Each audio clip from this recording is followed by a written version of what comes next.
Hey guys, welcome back to my channel. And again, just COVID update. Like I said, I was shut down at school for a week. Now I won't be going back to school till the 11th of January because of Alberta, but I'm okay with that. I've been doing some Google Meets in my class, and it's going pretty well. So, just yes. And if you guys have any updates on where you're staying, like if you don't live in Alberta or you live in a different country, let me know how things are going there. Because we can doing this together, okay? Alright. So, as you know, it is Animation Month. It is the final week of Animation Month. And today, I thought I would... And so, I did Dreamworks week, then I did Disney week, so now, kind of combined it together, except it's top 10 week. All the videos I'm doing are top 10 videos, so... I thought I'd kick things off with my top 10 villains from Dreamworks and Disney. So what I did was per usual, when I did my Road to Evelyn one, I picked my 10, because there were 7 seasons, I did 1 from every season, and then 3 other ones this one. I did 5 from Disney and 5 from Dreamworks, and then put them in a random order. And I am including Dreamworks TV shows, not Disney TV shows, because I've never watched Disney TV shows, and I've only seen like 3, 4 Dreamworks TV shows, 2 of which I like. Alright, let's kick this off. So, number 10 is Professor Campbell from Big Hero 6. The reason he's number 10 on my list, well, if you recall my top 10 Disney movies, Big Hero 6 was on there, but the reason Campbell was number 10 is because his motives. He's just getting revenge on a guy because he technically killed his daughter. Again, spoiler alert if you haven't seen the movie. So he's just angry with a certain guy and wreaks havoc on the whole city because of it. So that's why he's number 10, but he is still a good villain. My sister likes smart villains. I like just a good villain that kind of either outsmarts the good guys or just is good. Right. Next is a Dreamworks villain. We have Titan from Megamind. Of course, Megamind is a villain, but he technically is the protagonist. Titan, then after he kills the Metro Man, again, spoiler if you haven't seen it, he creates a new superhero in the cameraman for Roxanne Ritchie, Hal, I don't remember what his last name is. I almost wanted to say Hal Smith, even though Hal Smith's voice is dead now and voiced John A. Whitaker in It's Nazi, but, and, of course, Titan realizes that when Roxanne Ritchie kind of rejects him, that he wants to be bad instead of good, and Megamind kind of has to stop what he started. Also, the guy that plays Titan is Jonah Smith, who, if you know, Dreamworks also voiced Stop Out in How to Train Your Dragon, so I was actually he did a good job playing that villain, so. I don't know who plays all the others except for maybe Drago. Yeah. Alright, next, also from Dreamworks, is Ramesses II. From Prince of Egypt. Now this is a book, kind of creative licensing take on the story of Moses, and Ramesses was, I believe, his cousin, not his adoptive brother. But that's why this makes him such a good villain, is because he is his adoptive brother. So he's the heir to the throne because he's the oldest. And then Moses finally finds out who he is.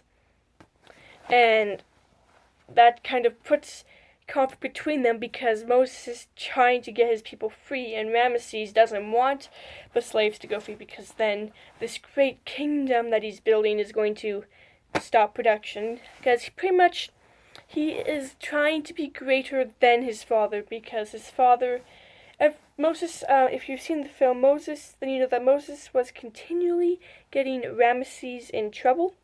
So his father maybe looked down on him for that, and he's like, you're not setting the example you need to set. So I believe that's mostly his main motive. He's trying to be greater than his father, which includes pushing the slaves harder and not letting them go until,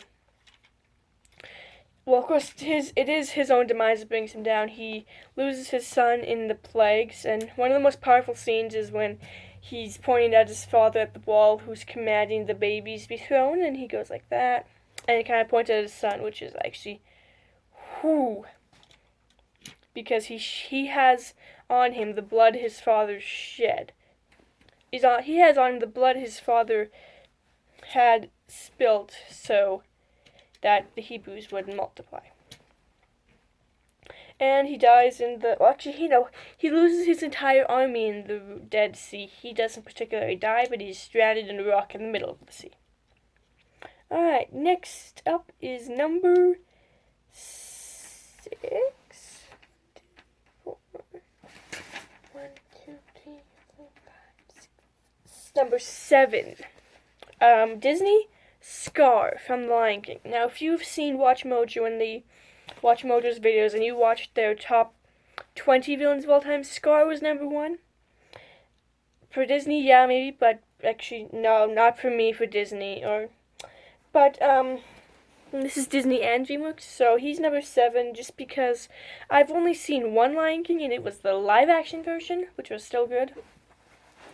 And Scar, he is jealous that his brother got to be king, and he even goes as far as to kill his own brother and blame his nephew for the death so he can rule the Pride Lands, but which he particularly does not know how to rule. Maybe there's a reason you're ruling wherever it is you're ruling, Scar. Maybe there is a reason. And again, the reason he's number 7 is because he's a good villain, but not as good as some of the other ones on my list. Alright. Next up is Jafar. Number 6, Jafar from Aladdin. Again, I've only seen one Aladdin. I've seen the live action one. Me and my sister, there's some Disney movies we have seen together that we actually have. Most of them on VHS, though, so we can't watch them. Then there's ones my sister has watched at school or at friends' houses that I haven't seen. I think Pinocchio is one of them. Lion King 1 and 2 is them. She's seen the live-action Beauty and the Beast, and maybe the anime Beauty and the Beast. She's seen Little Mermaid. She's seen Hercules. Then there's also some I probably have seen that she hasn't seen. But we actually have not seen the animated Aladdin. I might have to fact check that, and if I'm wrong, I will put it in the description. If I'm right, then I will just leave it. But we did see, was it last year's movie came out? When it came to theaters, we saw the live action version. My mom was working, and I think Dad was sleeping because he works midnights. So we went and we saw the movie, and it was pretty good. And the song that Jasmine sings is good, considering that Jasmine doesn't actually sing a song in the anime one. I'm pretty sure. Again, I don't know. But Jafar is one of those villains that's power thirsty, or as my sister calls it, power drunk. Which I think I have another power thirsty guy on here. And he will do anything to stand in the way. That includes, first of all, he tries to get he kidnaps young men, I think maybe the princes, or someone like that, and tries to get them to steal the lamp from that cave, but everyone fails except Aladdin. Of course, then by that time he leaves him, and Aladdin ends up with, so he can get the lamp and the genie, so he can get his 3 wishes and take over the kingdom. I don't remember what the kingdom's called. And of course he fails, and he fails by his own doing. He has to become the most powerful being in the whole world, which just happens to be a genie. Except for one small detail, and it's said in both movies. A genie without his master goes back in the lamp. And as they also say, a genie may have great power, but a teeny little living space. So yes, and he, like I said, he's only because he's power thirsty, and he will stop at nothing to get what he wants, even bringing his own self down by his own greed. Alright, and we are on to our second last Disney villain, Screenslaver or Evelyn. I don't remember her last name, but Winston guy who wants to make who's obsessed with superheroes and wants to make them legal again. That's his sister. And she's number 5 because again there's some more villains that are better than her. But as far as second on my Disney list, that's good. She deceives everyone, including her brother. She makes them think that she's like her brother and obsessed with superheroes. And Screenslaver, I think, is a previous villain they dealt with, but they never were able to catch him. And pretty much what she does is she uses screens and stuff, like I'm using my phone to film, to hypnotize people into her control. And eventually, Elastigirl finds Screenslaver, but it's a guy that was actually under Screenslaver's power. And then eventually Evelyn kidnaps Mrs. Incredible and has the hypnosis glasses or whatever, and she eventually takes control of the superheroes that Elastigirl thought she helped, and Frozen and Mr. Incredible, but she wasn't counting on the kids. And she's defeated when they steer the boat that was going to crash away and crash her plane. And I think she says something about why didn't, and some about, so she actually doesn't die like most villains, I guess. Some die, some don't. I have all the ones here that die. Campbell, I don't think does. Ramesses doesn't. Titan doesn't. Scar does. Jafar doesn't. She doesn't. Pitch doesn't. Drago does. Yeah. So, again, most of the villains I chose actually don't die, but she is just arrested, though, and put away for who knows how long. Alright. Next is number 4. Pitch Black, or also known as the Boogeyman. That's my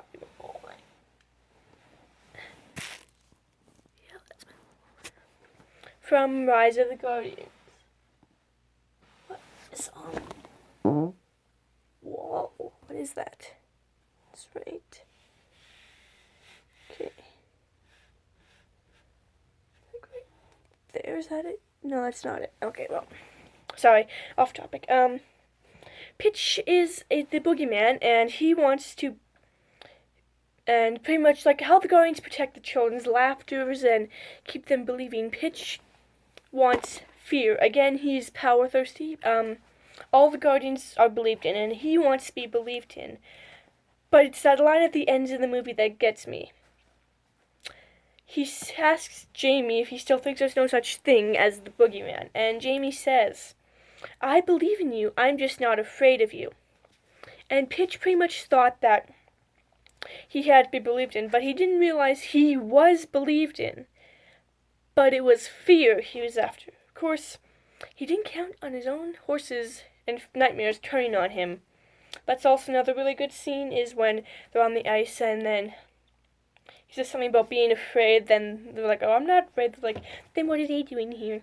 And then they say that they're not scared, and they eventually bring him down into his own hole under the bed, and that whole bed goes underground and the dirt covers up.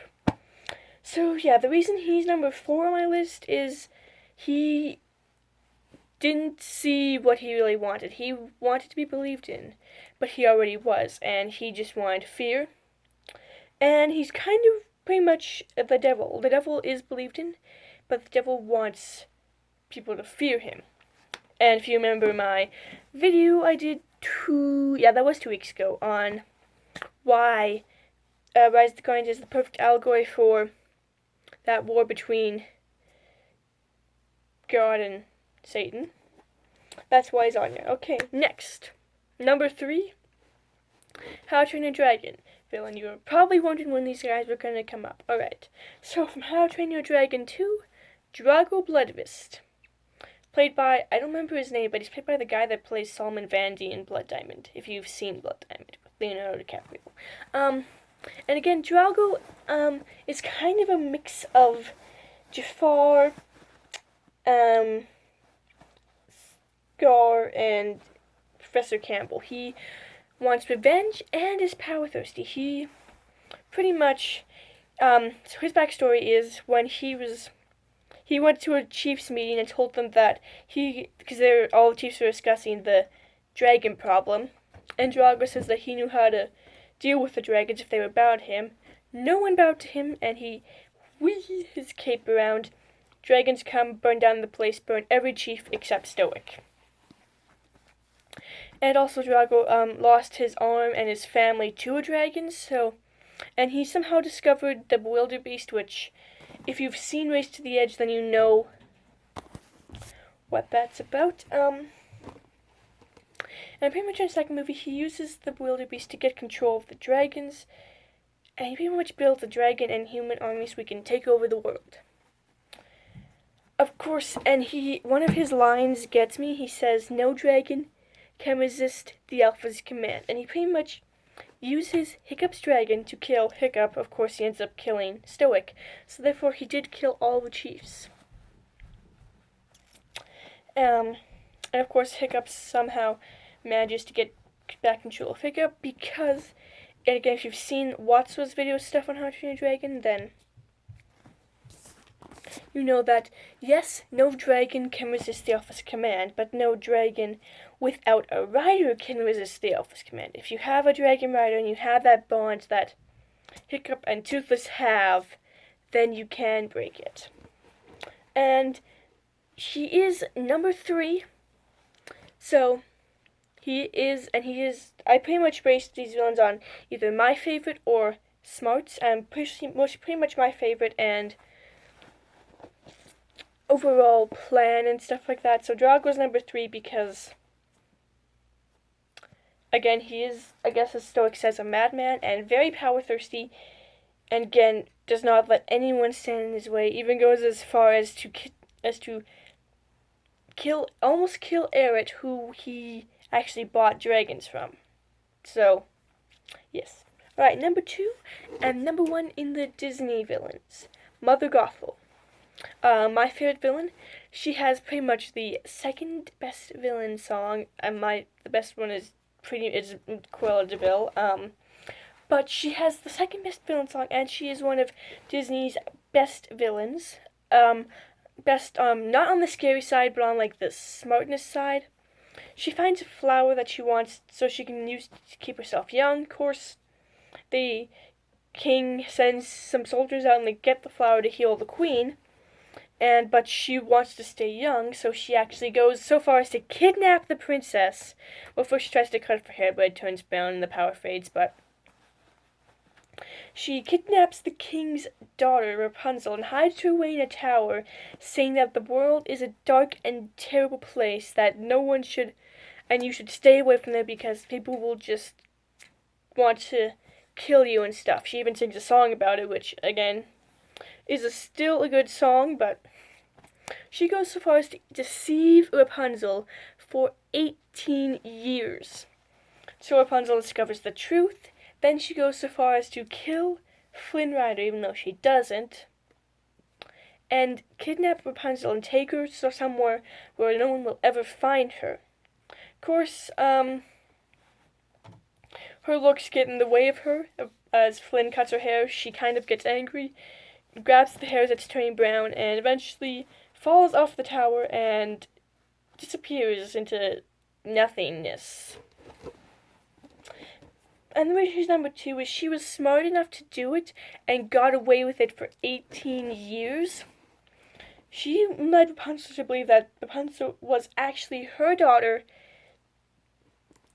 and told her the world was a terrible place. Yet she went out every single day. So you think that Rapunzel would probably clue in.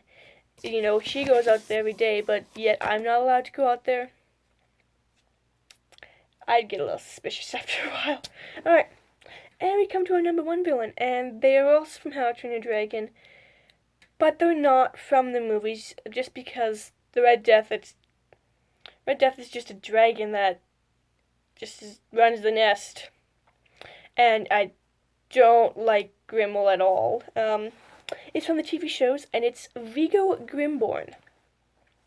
Viggo Grimborn is probably one of the smartest villains I've ever met. Most of the villains portrayed in TV shows and movies come off on dumb, or have terrible plans, or end up dying because they come up to their own greed and stuff like that. But Viggo, on the other hand, okay, what time is it? Okay. Viggo is so smart that he kind of plays Maces and Talons, which I guess is kind of like Dungeons and Dragons, and that's how he uses his way to get Hiccup. So he leaves little clues for Hiccup saying, okay, this is what I'm going to do, but then he does stuff like this. So he says, what's an example? The one, I think it's called, the episode's called Snotlout. It's when Snotlout has to pretty much fit in with the group and become a leader.